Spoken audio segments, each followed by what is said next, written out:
ఈ ఒక్క setting off చేసుకోకపోతే ప్రతి మంత్ మీకు అమౌంట్ కట్ అవుతూనే ఉంటుంది. ఇప్పుడు చాలా యాప్స్ ఏం చేస్తున్నాయంటే వాళ్ళ subscription 9 rupees 30 rupees first autopay setup చేసుకోవడానికి అయితే ఇస్తున్నారు. దెన్ వాళ్ళు మంత్లీ అమౌంట్ అయితే ఛార్జ్ చేస్తున్నారు 200 to 300.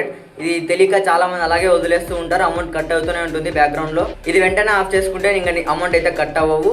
ప్లస్ అలాగే ఎవరైనా అమౌంట్ కట్ అయిన 7 daysలో దీన్ని అయితే రీఫండ్ తెచ్చుకోవచ్చు. మనం ఈజీగా ఆపరేషన్స్ గురించి చెప్తాను. ఏ యాప్ అయినా సరే ఇలా ట్రై చేయండి. ఫోన్పేలో ఎలా డిలీట్ చేసుకోవాలో చూపిస్తాను. ఇలా ప్రొఫైల్ మీద క్లిక్ చేసి ఇక్కడ మేనేజ్ పేమెంట్స్ ఉంది కదా, ఇక్కడైతే క్లిక్ చేయండి. ఇక్కడ కిందకి స్క్రోల్ చేస్తే మీరు ఇక్కడ చూడండి ఆటో పే అని ఉంది కదా, ఇక్కడైతే క్లిక్ చేయండి. ఇక్కడ సబ్స్క్రిప్షన్స్ అండ్ మీ తీసుకున్న ప్రీమియమ్స్ అయితే కనబడుతుంటాయి ఆన్గోయింగ్లో. ఇక్కడ కుకో ఎఫ్ఎం అయితే ఓపెన్ చేస్తున్నాను. ఇక్కడ చూడండి దీన్ని జస్ట్ ఇలా డిలీట్ ఆటో పే అయితే సెలెక్ట్ చేయండి అంతే. ఇక్కడ రీజన్ అయితే అడుగుతుంది, సో నేను ఏదో ఒకటి సెలెక్ట్ చేస్తున్నాను. Okay, proceed. ఇక్కడ డిలీట్ ఆటో పే అయితే క్లిక్ చేయండి, లేదంటే మీరు పాస్ గురించి చేసుకోవచ్చు.